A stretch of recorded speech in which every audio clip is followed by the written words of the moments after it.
Hey guys, this is KillerRob speaking, and today we are continuing our work on the Countess Run Simulator. Yes, we do. And once again, I have to thank the sponsors of the series, which are my amazing patrons. And if you too want to get hold of this tool once it's done, and yeah, support the work I'm doing on this channel, then find the link below. Anyway, let's get into it. So this is the current status after about 1.5 hours worth of effort spent on this. And in the first episode we did talk about the design fundamentals.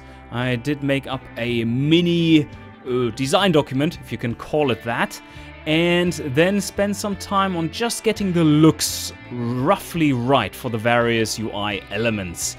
And that is exactly where we are jumping into this. I think the only thing I added since last time is, did I have the X button?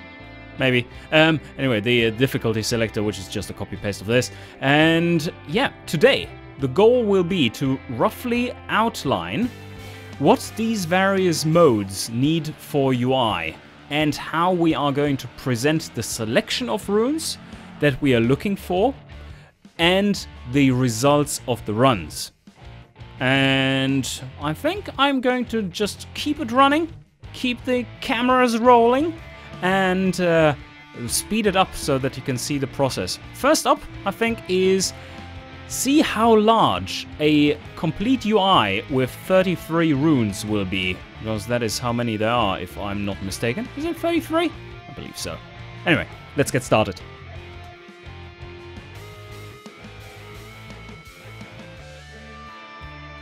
Oh, now one thing just comes to mind here. Which button style should we go for? The quadratic one? Or the weirdish one? I think I want to have the weirdish one for only the bigger buttons, the big selection items. There's a bit more room up here to... Oh, I know what we could do. Maybe, like this panel here on the side could act as a selector between the settings of the run and the result page. So setup and result, a toggle between those so that we can reuse the big list of runes for something more useful. Maybe that could work. Yeah, I'll give it a shot.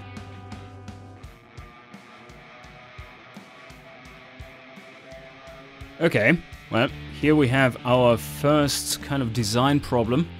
And that would be that we have 20 runes now listed in one row. That's not enough. That definitely is not enough. We need all 33. And let me just double check that it's actually 33. Yeah, it is. Rune 33. Zod. Alright, the alternative there would be to have 3 columns of 11 runes. That would be all the way down to here. And then 3 columns of it. Yeah, okay. I guess that could work.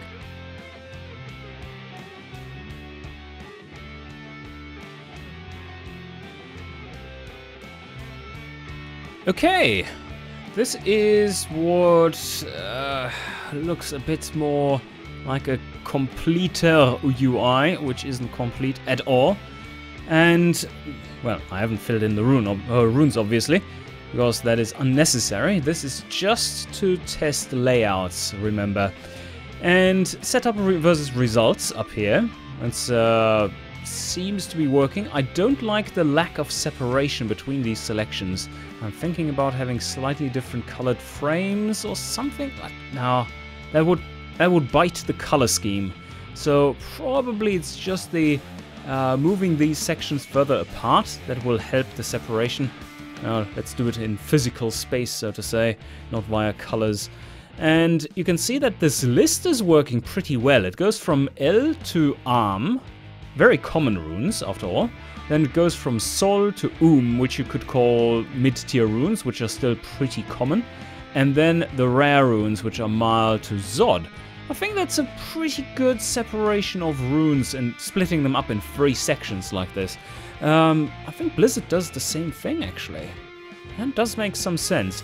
And now, that means that we have plenty of space down here to display and have some buttons for display current status of the runs, and with some status bars maybe. And we have some room to start and stop. Yeah, that might be good.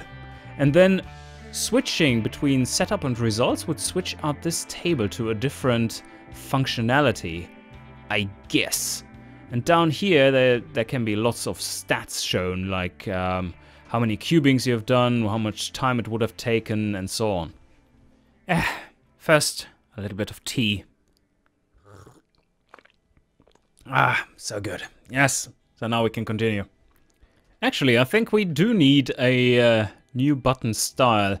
So, if we use these button styles for toggle selections, or not really toggle, but like mode selections, then we should have a different style of button for just click and something happens. And we've already done that in here, where we don't have the fancy edges. And I think I'm going to pull through with this UI, just rule that the square buttons actually have an action tied to it, while the fancy corner buttons have a mode selection tied to them. I think that makes sense. We shall see. But I have to change this button then, because that is definitely an action. Actually looks better that way too. Alright, so let's make a few... Yeah, let's make a first very, very rough draft for what could be down here. Coming to think of it, I'm not quite happy with the names being written out like this. I know it's quite useful. It is useful because these are small. These are pretty small on screen, but they are normal size like you would see them in Diablo or on the web pages and whatnot. I would prefer if we could make a tooltip for them.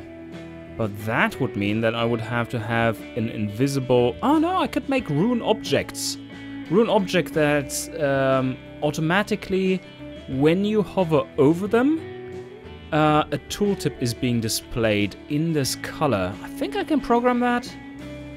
I think there are events that are on object, and that could like fade in text that is floating a certain offset from the object itself. Yeah, I think I'm going with that, because I do need a black background for this section anyway. Because the runes, like if you zoom in here, you see, like, yeah, we have discussed this last time, right? They have a black background. Also, numbers are just more readable when they have high contrast, so I would like to put them on something black too, but that means that maybe these numbers have to move? Or we put them in the tooltip as well. I could do that. That would shrink the whole thing enormously. Okay, wow, that will look so much cleaner. I think that's the way to go.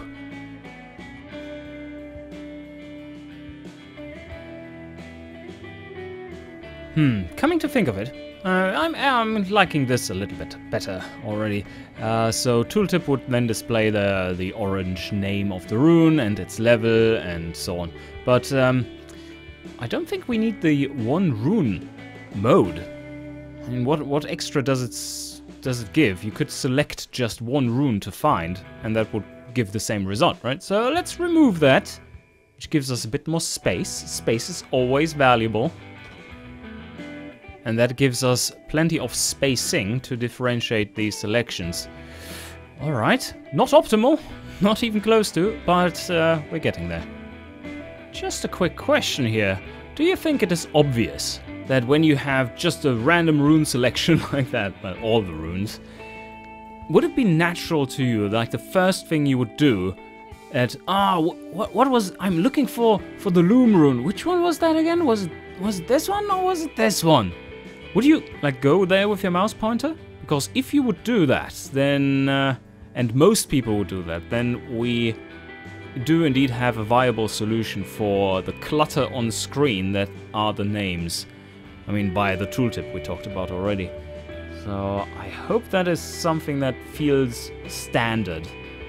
Now I need to think though. I mean, we have plenty of room because the names aren't there.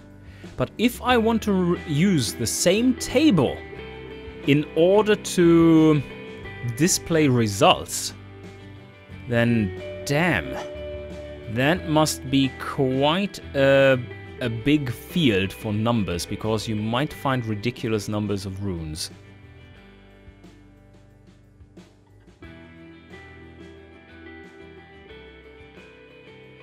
Alright, just a few more things here. No, this is not what it's supposed to look like, and this is just for thinking, getting a bit of the thought structure into this. So I just marked in various colors what are settings versus what is information you would want to have shown in the results rather than on the setup page. And more it's looking like there's no way we can show all the information in a good way, in a non-crammed way, for both result and setting on the same page. So this will be required, and it will probably change out the whole thing for something else. But alright, so number of repetitions, runtime. Runtime meaning that... oh, there could be another setting, and that is runs per frame.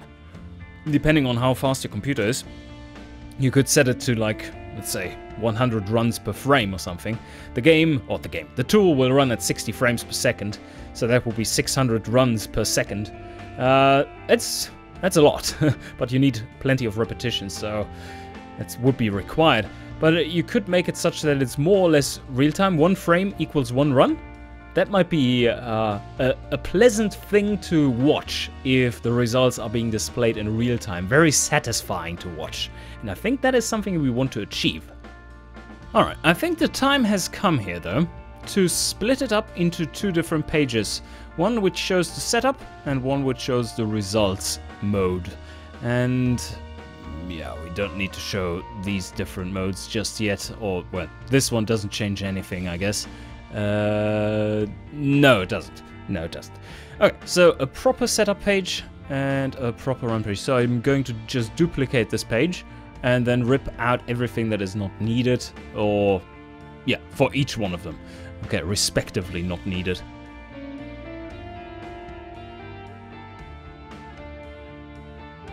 Well, that is rather convenient. On the results page, we won't be needing all the buttons for increasing and decreasing the number of runes. That is all done. But we do need an option here somewhere to decide which runes you will allow the simulation to cube and which ones you won't allow it to cube. And it would be smart enough to not cube the last rune of the one you need in order to make another one. For instance, it would not allow you to cube this rune in order to make this rune in order to make this rune. Only if you have more than one left here after the cubing. Then that would be allowed. We need to make sure that the algorithm takes that into account. Shouldn't be too difficult, but yeah, just as a little pointer. But I think it might make sense to have a control for cubing mid runes, like all mid runes and all high runes and all low runes, and that deactivates or activates everything, but also have a button for each rune which manually activates or deactivates it. For instance, you might want to allow all cubing from an arm rune up or something, or full rune up, but maybe you want to keep the Ort runes because they're used for repairs, right? So yeah, it kind of makes sense. Maybe having an option there to just a tick box, and by default everything is selected for you to be cubed from the mid runes upwards. I think that makes sense because usually you find so many chipped gems and flawed gems or have a good inventory of them, that is not a limiting factor for your rune runs. And sometimes, if you want to keep cube time down, then you would only try to advance things by cubing up the eventual ist and up runes, or mal and up runes. That's more time efficient for sure. Although, with the Countess, of course, you won't be finding many mal and up runes, so yeah, maybe something standard select from the midfield here and upwards, like the top half. That might make sense. Now let me first make a little checkbox. Oh, how would a checkbox look like? Oh, it would be a mode switching button. It would have a direct effect, so that means it has to be a square. Okay, some check mark in it though. Alright, do I want to custom design a check mark real quick? Yeah, I guess I do. Okay.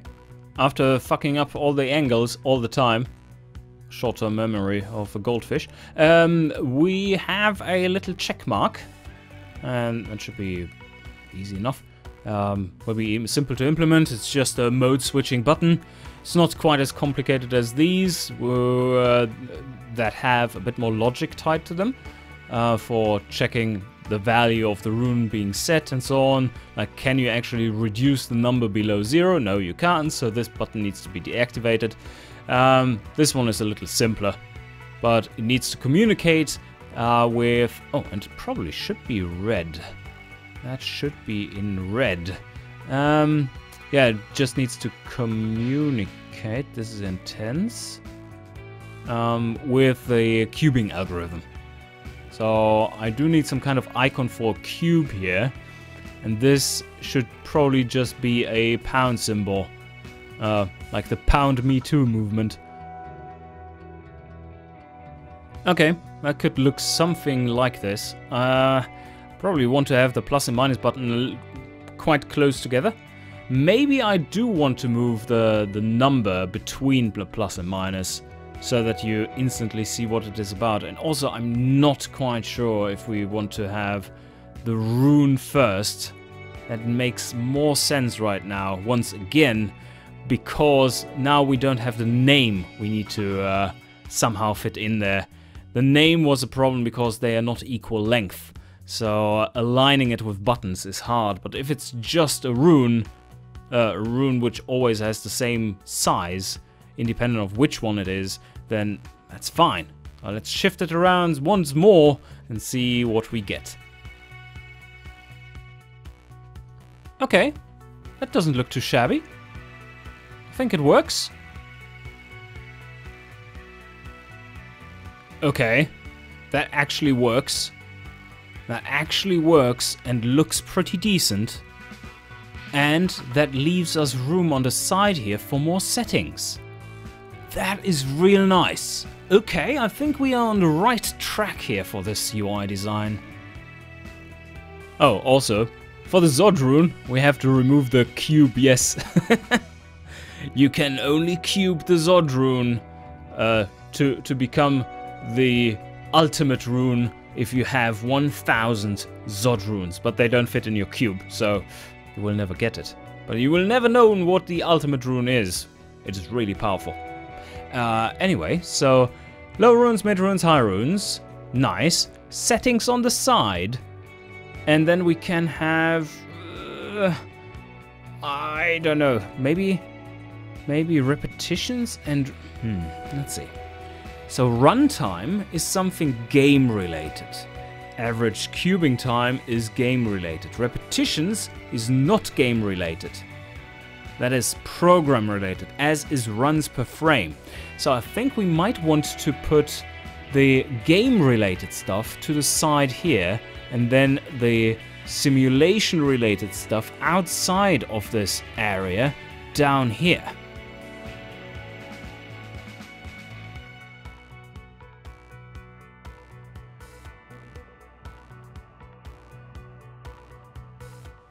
Okay.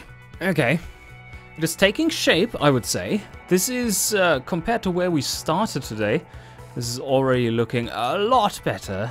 And just a little note to all of you who are super OCD, and that is basically all Diablo players after all. Yes, I am fully aware, and it hurts me a little bit at least, that like all the buttons are not aligned. It's quite terrible. Just like look at this. Look at this. This button is lower than this one, and it is absolute garbage when it comes to pixel alignment. And these runes are closer than these two runes, and so on. I don't care. Right now, I don't care, because the only thing which we are going to use from this is the rough layout and the individual assets. So there is no alignment that will be carried over into the tool. And so rest assured, this is just a draft. This is just the draft. And so far so good. But now I'm running into the issue, the very pleasant issue of having an empty section on the screen, because I could put these two over here without issue. They would fit neatly on the side of things, below, between the simulate button and the runtime and cube time. And I think this is looking good. It's looking good. Like 10,000 repetitions until you have those runes. Yeah, that might take a while, especially if you've set it to 10 runs a frame and you're looking for, let's say, an rune or something. Yeah. But anyway, what could we do with the space down here? Maybe it could give you some kind of estimated runtime, estimated program runtime? Nah, I don't know. Maybe a toggle to deactivate or activate all cubings? That could be something. And of course I could make a legend up here, a header for these columns, which would push this whole section down a little bit. Overall I think this is, up here it is a little too crammed. I would like to have the title a bit more separated from the rest. So let's move things down a bit. This is fine. This is fine.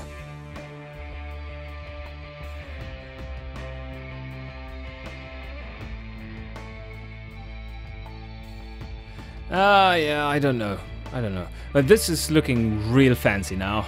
I like it very much. But the big simulate button down here is completely out of place. And I don't know what to do with it. I don't know. I mean, it would look more fancy once in the tool where we have a highlight and when we click it starts glowing and stuff. But yeah, it doesn't look too great, does it? For now, I believe we can leave it at this. But we are not quite done for this episode, I believe. I'm very happy with what we have achieved here. This is a solid draft for UI. Not perfect, mind you, but quite solid. This is very much usable. And as soon as I put in... Oh yeah, do we want to have some headings here? It makes everything a little bit look a bit more busy, because it is breaking the flow of what we already have here. This repetition of the same elements over and over doesn't add much noise to the UI design, but breaking that pattern would indeed add noise. But you can't tell what this is supposed to be from just looking at it. So I'm a little worried there. Also, if there are no numbers shown here, like when you get in here and it's blank, it might look a little weird. Although that's... Nah, that's fine. Everyone knows what's going on here. Countess Run Simulator, and you select runes. It says select runes here, and there's a plus button. So, I mean, yeah, okay. Now that's... If you can't figure that shit out, then you shouldn't be playing the game. And oh, by the way, this is OCD. OCD City. Look at that alignment of these buttons. Isn't it beautiful? Oh my god, this is so bad. I actually have to fix it, I guess. Okay, they're still all over the place, but a little bit better placed. So now we have, just reiterate what we have here. So we have a working UI draft for the main mode we are going for. This will be the go-to mode if you want to know about how many runs it takes to get to a certain goal, to achieve a certain goal. We have not completed the results page whatsoever. It's fair enough. All right. And we have not managed to do a number of runs mode setup page. But that one would be a lot simpler. Because the only choice you need is, in this whole section, there are no runes, but rather just a big counter for the number of runs you want to do. And then you would still have all these options. And yeah, nothing else changes much. Oh, if you do a certain number of runs, nah, you would still need this. But the plus and minus would go away. They would all be grayed out, I guess. You would still want to decide which runes you want to cube up and which ones you don't. Not entirely sure. Yeah, no, you probably would want to do that. Yeah, decide what you want to cube and what not. And then you would have a selection maybe down here for how many runs you want to do. And right next to that selection, the simulate button. So let's make that happen, shall we? So I clone this page, this spread, and then we go from there.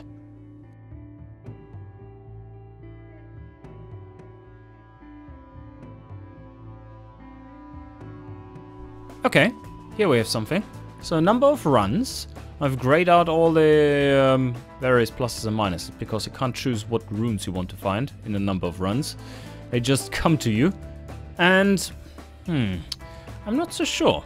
Should this mode have certain number of repetitions, or should it always run at a certain speed that you set, and this one, and you get whatever you get after a certain number of runs? Because that is otherwise a mode which, no, it would be, that would be available through setting repetitions to 1. Yeah, okay. That would be available through that.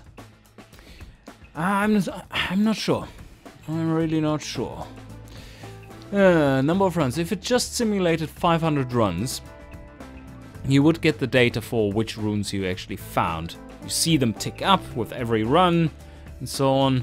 And maybe there could be a runs per frame that is actually 0.2 or something, so that every 5th frame it does a run, so that you can slowly, or more slowly, still, that would be, what would that be? If it's 60, it would be 10. So 6, it would be 10. So if every 6 frames it does 1 run, then you would still have 10 runs per second. But anyway, I quite like the style of this bar down here. I think if I made it in this style, like semi-translucent, then it would actually fit in here as well, with something being displayed here. Maybe it just lists repetition, 10k repetitions, simulate or something. And then in this case, repetitions is always set to 1. Yeah, let's do that. I think that's a good solution to this.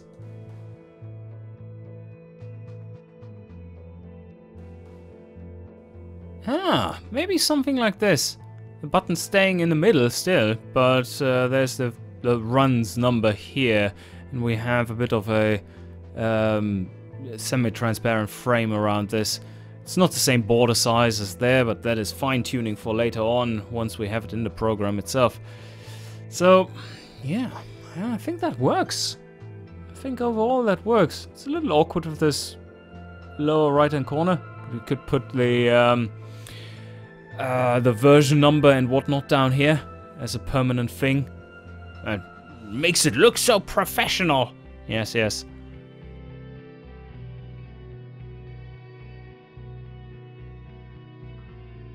Okay, I think we're done.